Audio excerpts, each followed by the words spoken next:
Halo semuanya, di sini kita akan membahas tentang komunikasi sel. Pengertian komunikasi sel. Menurut Prof. Subowo 1995 mengungkapkan bahwa komunikasi sel adalah proses penyampaian informasi sel dari sel pensinyal menuju ke sel target untuk mengatur pengembangan pengorganisasiannya menjadi jaringan, mengawasi pertumbuhan dan membelahnya, serta mengkoordinasi aktivitasnya. Hubungan antara sel Cauge-Stion.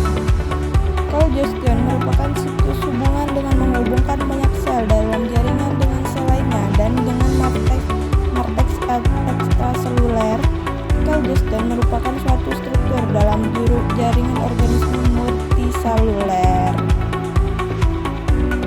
Klarifikasi sel congestion. Congestion dapat diklarifikasikan ke dalam 3 grup fungsional, yaitu conjugation,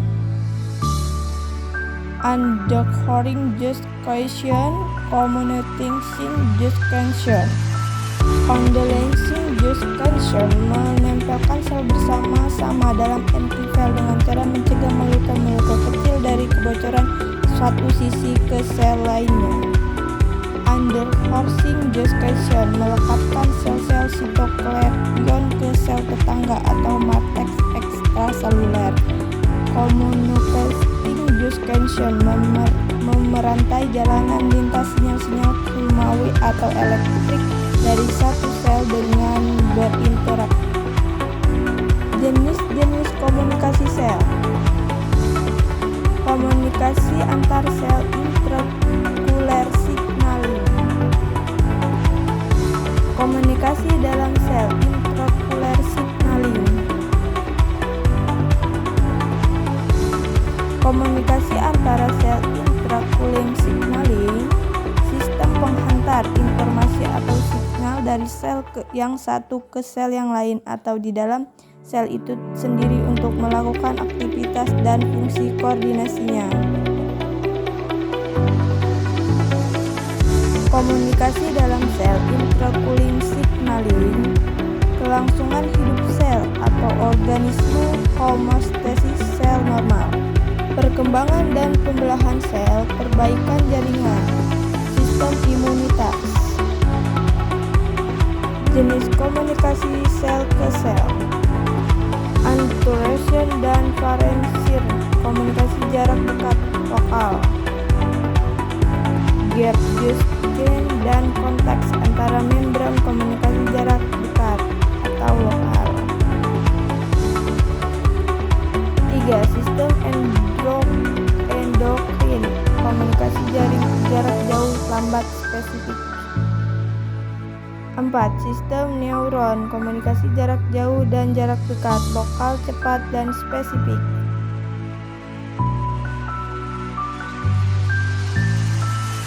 Tipe penyampaian molekul sel dalam komunikasi. Autokrin adalah sel responsif terhadap substansi yang dihasilkan oleh sel itu sendiri. Ferenczi adalah sel penyereksi bekerja pada sel target yang berdekatan dengan melepas molekul regulator lokal, misalnya faktor pertumbuhan ke dalam cairan luar sel. Endokrin adalah sel target jauh dengan media hormon yang dibawa melalui pembuluh darah. Sinaptik adalah sel saraf melepas molekul neurotransmitter ke dalam sinapsis sehingga merangsang sel target. Metode penyampaian sinyal. Komunikasi langsung, yaitu komunikasi antara sel yang sangat berdekatan karena mentransfer sinyal listrik ion-ion. Komunikasi lokal, yaitu komunikasi yang terjadi melalui zat kimia yang dilepas ke cairan ekstrasel yang berdekatan ataupun kepada sel-sel berada jauh lekatnya. Metode penyampaian sinyal. Komunikasi jarak jauh adalah komunikasi yang berlangsung melalui sinyal listrik yang diantarkan sel saraf atau sinyal kimia, hormon, dan neurohormon. dengan membentuk gap junction sehingga terjadi hubungan sitoplasma dari kedua sel yang berkomunikasi tersebut. Pensinyalan sel. Pensinyalan sel merupakan suatu bentuk interaksi antara sel dengan cara berkomunikasi langsung atau dengan mengirimkan sinyal kepada sel target. Interaksi dalam sel ini, sel pemberi sinyal menghasilkan tipe khusus dari molekul sinyal yang dapat dideteksi oleh sel target. Sel target memiliki protein responsif yang mampu mengenali dan berespon secara spesifik terhadap molekul sinyal.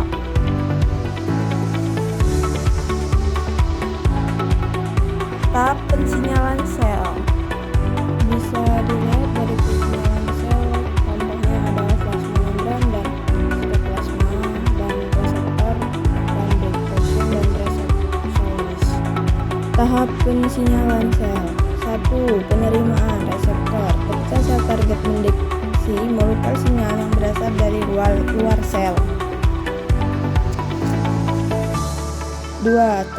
Transduksi (transduction), pengingkatan molekul sinyal dengan cara mengubah protein reseptor sehingga menginisiasi proses indukasi terhadap traduksi, mengubah sinyal menjadi bentuk yang dapat menyebabkan respons seluler spesifik. 3. Respons. Pada tahap ketiga dari pensinyalan sel, sinyal yang ditransduksi akhirnya memicu respons seluler spesifik. Jenis-jenis reseptor. Reseptor dalam membran sel.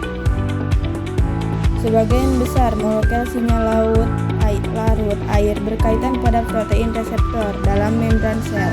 Reseptor ini mentransmisikan informasi dari lingkungan ekstraseluler ke dalam sel dengan cara mengubah bentuk saat berinteraksi dengan lignan. Tipe-tipe utama reseptor membran. Reseptor saluran atau gerbang ion. Reseptor terikat enzim seperti tyrosine kinase. Reseptor trophel protein G. Jenis-jenis reseptor. Reseptor dalam intraseluler. Reseptor ini terletak pada membran sel, melainkan terletak pada sitoplasma atau pada nukleus target. Untuk mencapai reseptor ini, pembawa pesan kimiawi menembus membran plasma sel target. Molekul sinyal yang dapat melakukan ini adalah hormon steroid atau tiroid, karena termasuk membawa pesan yang sifatnya hidrofobik. Mekanisme jalur transduksi sinyal. Jalur sinyal dari reseptor ke reseptor seluler seperti berikut. Molekul yang mereblay sinyal dari reseptor ke reseptor disebut molekul reblay. Sebagian besar merupakan protein. Molekul sinyal di awal secara fisik tidak dilewatkan jalur persinyalan. Molekul sinyal bahkan tidak pernah masuk ke sel. Sinyal direlay sepanjang suatu jalur, artinya diinformasikan tertentu dilewatkan. Pada tiap tahap sinyal ditransduksi menjadi bentuk berbeda, yaitu perbedaan perubahan konformasi suatu protein yang disebabkan oleh fosforilasasi. Jalur pensinyalan. Sekon messenger merupakan jalur pensinyalan yang melibatkan molekul atau ion kecil non-protein yang larut dalam air, sedangkan molekul sinyal ekstraseluler yang mengikat reseptor membran merupakan jalur fast messenger. Sekon messenger lebih kecil dan terlarut dalam air sehingga dapat segera menyebar ke seluruh sel dengan berdifusi. Sekon messenger berperan serta dalam jalur yang disinsasi reseptor terkait protein G maupun reseptor tyrosine kinase. Dua contoh sekon messenger gen AMP siklik dan ion natrium. Mungkin ini saja yang dapat saya sampaikan tentang materi komunikasi sel. Kurang lebihnya saya mohon maaf. Saya akhiri. Wassalamualaikum warahmatullahi wabarakatuh.